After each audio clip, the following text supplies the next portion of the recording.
바쁘고 빠르게 변화하는 세상 속에서 우리는 매일 수많은 압박과 도전에 직면하죠. 가정과 직장 사이에서 다양한 역할을 소화해야 하고, 과거에는 상상하기 어려웠던 정보의 홍수 속에서 길을 잃기도 합니다. SNS를 통해 끊임없이 타인과 비교하며 스스로를 깎아내리거나 사회의 급격한 변화 속도에 발맞추기 위해 애쓰면서 알 수 없는 불안감에 휩싸이기도 합니다. 이 모든 것들이 우리를 지치게 하고 때로는 무기력하게 만들며 심지어는 부정적인 감정이나 행동으로 이어지게 합니다. 현대인의 삶은 그야말로 복잡성과 다양성의 연속입니다. 과거에는 가족이라는 울타리 안에서 비교적 명확한 역할만을 수행하면 되었지만, 이제 우리는 가정에서는 부모이자 자녀, 배우자로서의 역할을, 직장에서는 프로페셔널로서의 역할을, 그리고 사회에서는 한 명의 시민으로서 다양한 책임을 다해야 합니다. 이러한 역할의 다중성은 우리에게 엄청난 부담으로 작용합니다. 단순히 시간이 부족한 것을 넘어 각 역할에 대한 기대치와 책임감이 어깨를 짓누르며 심리적인 피로감을 가중시키는 것이죠. 또한 과거에 비해 가족이나 이웃 간의 유대감이 약화되면서 스트레스나 고민을 털어놓고 기댈 수 있는 대상이 줄어든 것도 현실입니다. 공동체 의식의 약화는 개인이 고립감을 느끼게 하고, 문제에 직면했을 때 홀로 감당해야 한다는 압박감을 느끼게 하여 스트레스를 더욱 심화시킵니다. 혼자서 모든 것을 감당해야 한다는 압박감은 스트레스를 더욱 심화시키죠. 사회와 문화는 너무나도 빠른 속도로 변화하고 있고, 이러한 변화에 적응하는 것 자체가 우리에게 큰 스트레스 요인이 됩니다. 새로운 기술, 새로운 트렌드, 새로운 가치관들이 본물처럼 쏟아져 나오면서 우리는 끊임없이 배우고 적응해야 한다는 압박감에 시달립니다. 이러한 변화의 속도는 때로는 따라잡기 버겁게 느껴지고 도태될지도 모른다는 불안감을 불러일으킵니다. 정보의 접근성은 쉬워졌지만 그만큼 경쟁은 더욱 치열해졌고, 과다한 정보는 오히려 무엇이 중요한지 판단하기 어렵게 만들며 무기력감을 유발하기도 합니다. 수많은 정보 속에서 진실을 가려내고 나에게 필요한 정보를 선별하는 과정 자체가 피로감을 유발하는 것입니다. 특히 타인의 성공이나 행복한 순간들이 마치 자신의 부족함을 증명하는 것처럼 느껴질 때 우리는 쉽게 좌절하고 자존감이 낮아지게 됩니다. 이러한 비교는 끝없는 욕망을 부추기고 만족감을 느끼기 어렵게 만들며 결국 우울감이나 불안감으로 이어지기도 합니다. 이처럼 현대 사회의 특징들은 우리에게 심리적 불안정, 공격성 증가, 자기 파괴적인 행동, 수동적인 태도 등 다양한 부정적인 결과를 초래할 수 있습니다. 스트레스가 해소되지 못하고 축적되면 우리는 심리적 안정을 유지하기 어렵고 주변 사람들과의 관계에서도 마찰이 발생하기 쉽습니다. 과도한 스트레스는 자아 기능을 약화시켜 내재된 공격성이 자신과 타인에게 향하게 할 수 있으며, 불안, 짜증, 과격한 언행, 자기 비난, 음주, 과소비, 폭식과 같은 자기 파괴적인 행동으로 이어질 수도 있습니다. 나아가 객관적인 판단을 흐리게 하고 해야 할 일을 미루거나 수동적인 태도를 보이게 할 수도 있습니다. 우리는 이러한 악순환의 고리에서 벗어나야만 합니다. 그렇다면 이 복잡한 문제 앞에서 우리는 어떻게 해야 할까요? 첫 번째 지혜는 바로 자기 이해입니다. 그리스의 델포이 신전에 새겨진 너 자신을 알라는 소크라테스의 명언은 오늘날에도 여전히 유효합니다. 스스로를 돌아보고 내가 무엇 때문에 스트레스를 받는지, 어떤 상황에서 어떤 감정을 느끼는지 깊이 이해하는 것이 중요합니다. 스트레스의 원인을 정확히 파악해야만 그에 대한 적절한 대처, 방안을 찾을 수 있기 때문입니다. 내가 어떤 사람인지, 어떤 가치를 추구하는지, 무엇을 할 때 행복하고 무엇을 할 때 고통받는지를 명확히 아는 것은 스트레스의 근본적인 원인을 찾아내고 해결하는 첫걸음입니다. 단순히 나는 스트레스를 받는다고 막연히 생각하는 것을 넘어 구체적으로 무엇 때문에 어떤 방식으로 스트레스를 느끼는지 세밀하게 들여다보는 연습이 필요합니다.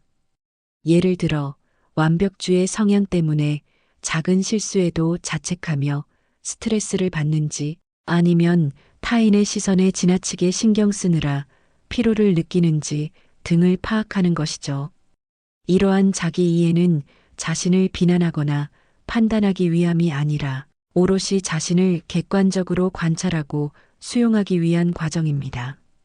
마치 의사가 환자의 증상을 정확히 진단해야 치료법을 찾을 수 있듯이 우리 자신의 스트레스 요인을 명확히 진단해야만 효과적인 해결책을 모색할 수 있습니다.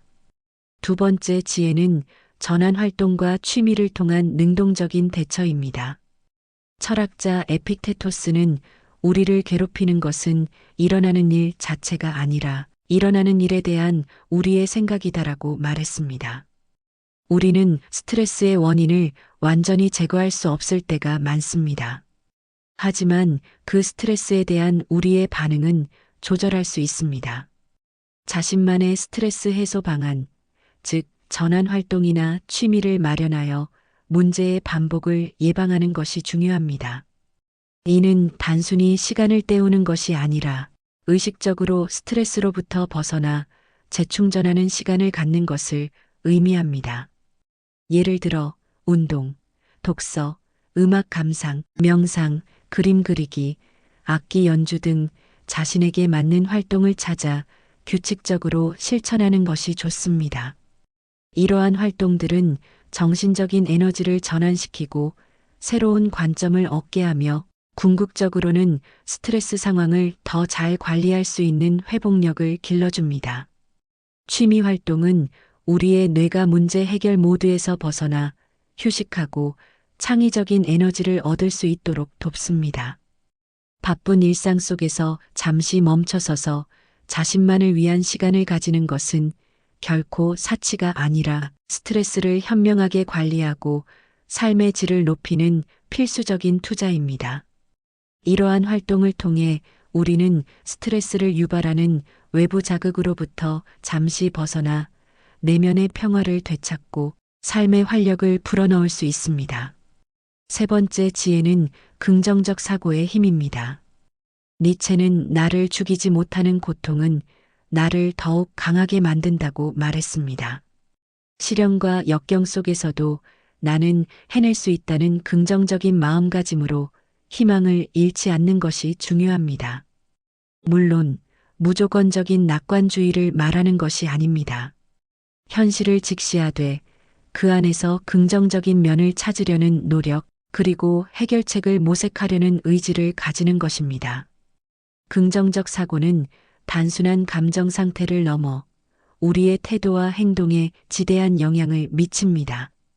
어려운 상황에서도 긍정적인 시각을 유지하려는 노력은 문제 해결의 실마리를 찾게 하고 좌절의 순간에도 다시 일어설 수 있는 힘을 줍니다.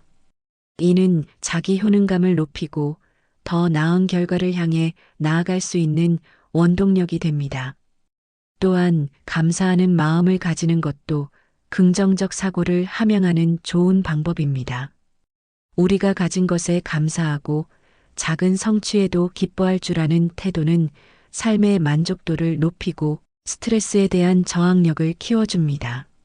긍정적인 마음가짐은 우리의 정신 건강뿐만 아니라 신체 건강에도 긍정적인 영향을 미칩니다. 스트레스 호르몬 분비를 줄이고 면역력을 강화하는 데 도움을 줄 수 있기 때문입니다. 긍정적인 생각은 긍정적인 행동을 낳고 긍정적인 행동은 긍정적인 결과를 가져오는 선순환을 만들어냅니다. 네 번째 지혜는 인생을 문제 해결의 과정으로 인식하는 것입니다. 실존주의 철학자들은 인생이 본질적으로 고통과 마주하는 과정임을 강조했습니다. 알베르 카미는 시지프 신화를 통해 무의미해 보이는 반복적인 삶 속에서도 자신만의 의미를 찾아가는 인간의 모습을 그렸습니다. 인생을 문제 해결의 과정으로 받아들이고 닥친 문제에 대한 선택을 두려워하지 않는 용기가 필요합니다. 모든 문제는 우리를 성장시키는 기회이며 해결 과정 자체가 삶의 의미를 더해줍니다. 실패를 두려워하여 아무것도 시도하지 않는 것보다는 문제를 직시하고 해결하기 위해 노력하는 과정에서 우리는 배우고 성장할 수 있습니다. 중요한 것은 문제가 생겼을 때 회피하거나 좌절하는 것이 아니라 그 문제를 어떻게 해결해 나갈지에 집중하는 것입니다. 모든 문제에는 다양한 해결책이 존재하며 우리는 그 중에서 최선의 선택을 해야 합니다. 이 과정에서 때로는 시행착오를 겪기도 하지만 그러한 경험들은 우리를 더욱 단단하고 지혜롭게 만듭니다. 또한 문제 해결 능력을 키우는 것은 자신감으로 이어지고 이는 미래의 스트레스 상황에 더 효과적으로 대처할 수 있는 기반이 됩니다. 삶은 정답이 정해져 있는 시험이 아니라 끊임없이 새로운 질문과 마주하고 그 질문에 대한 우리만의 답을 찾아가는 여정임을 기억해야 합니다. 문제를 해결하는 과정 자체가 삶의 활력이 되고 성취감을 안겨주며 궁극적으로는 우리의 삶을 더욱 풍요롭게 만들어줄 것입니다. 5번째 지혜는 삶의 균형을 찾는 것입니다. 아리스토텔레스는 중용의 미덕을 강조하며 극단적인 것보다 균형 잡힌 삶이 중요하다고 역설했습니다. 우리는 일상에 매몰되지 않고 삶의 다양한 측면, 예를 들어 일, 휴식, 관계, 자기계발 등 사이에서 균형을 찾는 것이 중요합니다. 어느 한쪽에만 치우치게 되면 다른 부분이 소홀해지고 이는 결국 스트레스로 이어지기 쉽습니다. 충분한 휴식과 수면은 물론 사랑하는 사람들과의 교류, 그리고 자신을 위한 시간을 통해 에너지를 재충전하고 삶의 활력을 유지해야 합니다. 일과 개인의 삶의 조화를 이루는 것은 스트레스를 예방하고 건강한 삶을 유지하는 데 필수적입니다. 과도한 업무는 번아웃을 초래하고 반대로 과도한 휴식은 무기력감을 가져올 수 있습니다. 적절한 균형점을 찾는 것이 중요하며 이는 개인의 상황과 가치관에 따라 달라질 수 있습니다.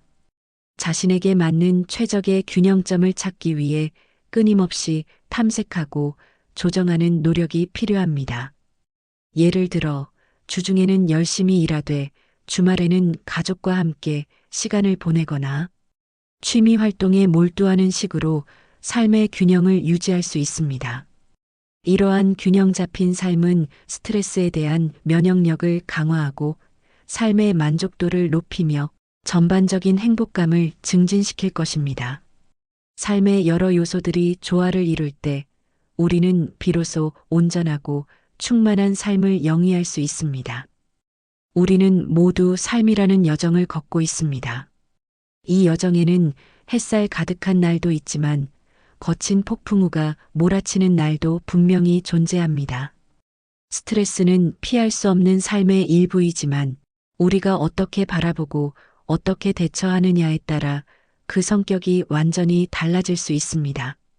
인생은 고통이다라고 말했던 쇼펜하우어조차도 그 고통을 인식하고 받아들이는 과정에서 삶의 진정한 의미를 찾을 수 있다고 역설했습니다. 우리에게 필요한 것은 스트레스 자체를 없애는 것이 아니라 스트레스를 대하는 우리의 태도를 변화시키는 것입니다. 지금부터 당신의 삶을 스스로 주도하고 스트레스마저도 성장의 발판으로 삼아 더욱 찬란하게 빛나는 여정을 만들어 가시길 응원합니다.